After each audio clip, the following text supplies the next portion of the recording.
5 बार के विधायक माननीय मुख्तार अंसारी को सुपुर्द खाक कर दिया गया है। तो कल से जो मीडिया दिखा रही है, तो मीडिया कहीं ना कहीं सरकारी दलाल होती है तो कुछ उतना नहीं दिखाएगी, लेकिन आज उनके जनाजे में कई लाख की भीड़ आई हुई थी। आप लोग वीडियो देख रहे हैं, उसके अलावा मैं क्लिप भी डाल दे रहा हूँ। देखिए कितनी ज़्यादा भीड़ है, जहाँ तक नज़र डालो वहाँ भीड़ ही भीड़ है। पुलिस को कंट्रोल करना मुश्किल हो गया था। तो मीडिया जिस तरह का नैरेटिव बना रही है कि मुख्तार अंसारी अपराधी थे, माफिया थे, वो एक अलग का पहलू है, लेकिन वो एक जननायक भी थे। ज़्यादा किसी नेता के मरने पर भीड़ होना तो उसकी लोकप्रियता को दर्शाता है, उसके जननायक होने को दर्शाता है। वहाँ के लोग उनको जननायक भी आज बता रहे हैं। आप न्यूज़ खोलिए, लोकल लोगों की रिपोर्ट देखिए, वहाँ के हिंदू मुसलमान रो रहे हैं, अपनी दुकानें बंद करके रखे हुए। और जिस तरह से मुख्तार अंसारी के लिए लोगों का हुजूम नज़र आया है वो काफ़ी बढ़ चढ़कर है। उसके अलावा लोग उनसे कितना प्यार करते हैं। वाराणसी, गाजीपुर, बलिया, मऊ, आजमगढ़ समेत पूरे उत्तर प्रदेश के लोग वहाँ पर पहुँचे थे। तो उनका प्रभाव कई ज़िलों पर था। तो वहाँ पर तो मीडिया जिस तरह का झूठ बोल रही है वैसा वहाँ कुछ नहीं है, क्योंकि आप लोग क्लिप खुद ही देख लीजिए। वहाँ पर 10% मुसलमान हैं, 90% हिंदू हैं, और पूरे हिंदू आज गमगीन थे। उसके अलावा एक बड़ी हिंदू आबादी उनको जेल में रहते हुए वोट करती थी। तो एक ऐसा विधायक जो जेल में रहते हुए जनसमूह बटोर ले, कोई डर नहीं, कोई वो नहीं, तो एक बड़ी बात है। जो लोग कह रहे हैं कि डर की वजह से लोग वोट देते थे, तो डर की वजह से कोई वोट नहीं देता। क्या आप लोग अपने विधायक को डर की वजह से वोट देते हैं? तो ऐसा कुछ नहीं है। वहाँ की जनता उनको प्यार करती थी। मुख्तार अंसारी एक ऐसे विधायक थे जो अपनी विधायक निधि से 20-30 गुना ज़्यादा पैसा खर्च करते थे। उनके घर को फाटक कहा जाता है। उनके घर के बाहर से, उनके दरवाजे से कोई भी आदमी खाली हाथ नहीं आता था, चाहे वो हिंदू हो, चाहे वो मुसलमान हो। वहाँ जाति और धर्म देखकर मदद नहीं की जाती थी, वहाँ सबकी मदद की जाती थी। आप नैकिन हो, गाजीपुर, बनारस वालों से पूछ लीजिए। चाहे लड़की की शादी हो, चाहे मैयत हो, चाहे कोई भी प्रोग्राम हो या कोई घर में मुश्किल हो, उन्हीं के यहाँ से विवाद निपटता था। तो एक जन नेता की यही पहचान होती है। उसके अलावा मुख्तार अंसारी 17 साल से जेल में बंद थे। जेल में बंद होने के बावजूद अगर चुनाव जीत लेते हैं तो ये बहुत बड़ी बात है, उनकी लोकप्रियता है। उसके अलावा इनका घर, उनके परिवार की बात की जाए तो मुख्तार अंसारी के दादा मरहूम डॉक्टर मुख्तार अंसारी खुद एक स्वतंत्रता सेनानी थे। वो लंदन में डॉक्टर थे। जवाहरलाल नेहरू और गांधी जी के कहने पर आकर आज़ादी की लड़ाई में शामिल हुए। उनके नाना नौशेरा के शेर ब्रिगेडियर उस्मान, जिन्होंने जिन्ना का ऑफ़र ठुकरा दिया और देश के लिए शहीद हो गए। तो एक ऐसी परिवार से आते हैं मुख्तार अंसारी। उसके अलावा मुख्तार अंसारी का बेटा अब्बास, जिन्होंने विश्व स्तर पर निशानेबाजी में भारत का नाम रोशन किया। तो मीडिया को चलाने दीजिए। देखिए मीडिया कहीं ना कहीं सामंतवादियों की है या सरकारी दलाल और सामंतों वाली है। तो मीडिया कभी नहीं चाहेगी कि गरीबों का जो मसीहा है, दलितों पिछड़ों का जो मसीहा है, उसकी न्यूज़ चलाई जाए। चाहे फूलन देवी का आप बात देख लीजिए, फूलन देवी को भी वो लोग आतंकी ही बताते हैं, जबकि फूलन देवी अपने अधिकारों के लिए लड़ी थी। कहीं ना कहीं वो मुलायम सिंह को भी टारगेट कर देते हैं, लालू यादव काट देते हैं, क्योंकि उन्होंने नहीं अच्छा लगता कि कोई भी पिछड़ी जात वाला उनके बराबर में खटिए पे बैठे। और उसके अलावा वो काशीराम को भी गाली देते हैं। तो आपके सगे कभी अपने नहीं हो सकते, जो लोग आज हंस रहे हैं।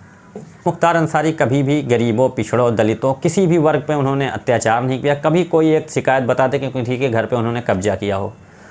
एक मैकेनिक की एक कहानी या महिला वाली तो आप लोगों ने सुनी होगी कि महिला की मदद की। उसके अलावा एक मैकेनिक का घर इलाके का कोई जब्त कर रहा था उधारी की वजह से, उसको घर बुला के उसको पैसा दिया, उसका घर बचाया मुख्तार। ऐसे हज़ारों कहानियाँ हैं। उसके अलावा आज तक पूरे रिकॉर्ड में नहीं मिलेगा कि मुख्तार अंसारी ने किसी गरीब का हक मारा हो। हाँ, पूर्वांचल बाहुबलियों की धरती है, वहाँ पर अपराध होता ही रहता है। योगी बाबा कहते हैं अपराध मिट गया है, लेकिन आप खुद ही उठा के नज़र देखिए। पूर्व सांसद की हत्या कर दी जाती है, कोर्ट के अंदर, कैसरबाग कोर्ट के अंदर हत्या हो जाती है, जेल के अंदर हत्या हो जाती है। तो हत्याएं बहुत आम हैं उत्तर प्रदेश में, आज भी अपराध का आतंक है। तो जिस ज़माने में मुख्तार अंसारी का उदय हुआ था, उस ज़माने में बाहुबलियों का दौर था। हरिशंकर तिवारी के यहाँ तो अपराधी पलते थे, उनके यहाँ अपराधी बनाए जाते थे। तो ऐसे में हरिशंकर तिवारी के यहाँ, गोरखपुर में हरिशंकर तिवारी अपराधियों का गढ़ ही रहा है, उस पर सवाल जनता नहीं उठाती। उसके अलावा दाऊद के लिए काम करने वाले ब्रजेश सिंह आज खुले घूम रहे हैं। तो कई सारे ऐसे सवाल हैं। मुख्तार अंसारी को जहर देकर मार, तो ब्रजेश सिंह खुले घूम रहे हैं। तो जनता ये सवाल उठ रहा है, अपनी जात का अपराधी हो तो वो खुला घूम सकता है, लेकिन अगर दूसरा अपराधी रहे तो अपराधी है।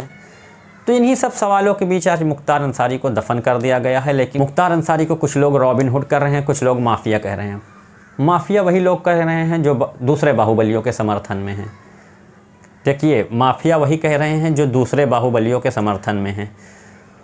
और अगर बात की जाए तो शेर पूर्वांचल की शुरुआत मुख्तार अंसारी के नाम से हुई। अगर कहीं किसी को शेर पूर्वांचल पहली बार कहा गया तो मुख्तार अंसारी। यहाँ तक कि गांव देहात में ये लगता का भैया मुख्तार अंसारी भये हो। अंसारी का कद इतना बड़ा था कि पूरे उत्तर प्रदेश का कोई भी माफिया उनके सामने खड़ा नहीं हो सकता था। कितने सारे नेता मुख्तार अंसारी की वजह से विधायक बने। उसमें एक बड़ा नाम राजभर का है। राजभर के मंत्री विधायक बनने के पीछे बहुत बड़ा हाथ मुख्तार अंसारी का है। मुख्तार अंसारी की वजह से दलितों और पिछड़ों को काफ़ी ज़्यादा सम्मान मिला। उसके अलावा दलितों पिछड़ों के रक्षक के रूप में भी मुख्तार अंसारी को हमेशा याद किया जाएगा। उनके जनाजे में मुसलमान से ज़्यादा आज हिंदू भाई भी थे।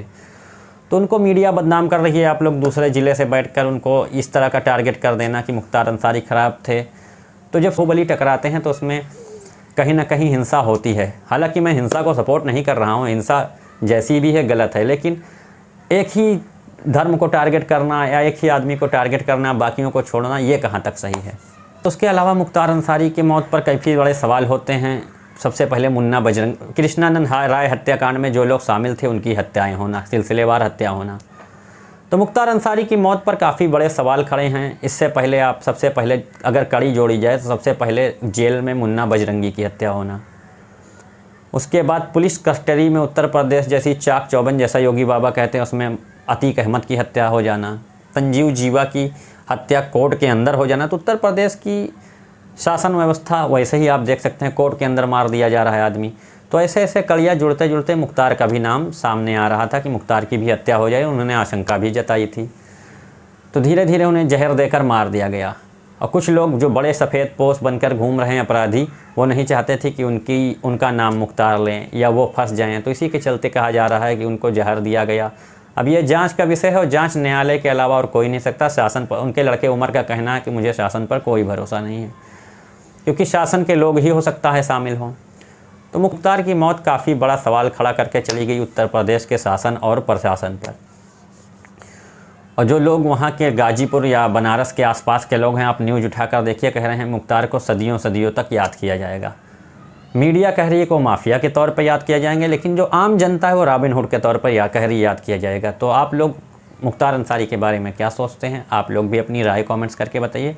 और चैनल पर नए हैं तो सब्सक्राइब कर दें, वीडियो को ज़्यादा से ज़्यादा शेयर करिए। जय हिंद, जय भारत।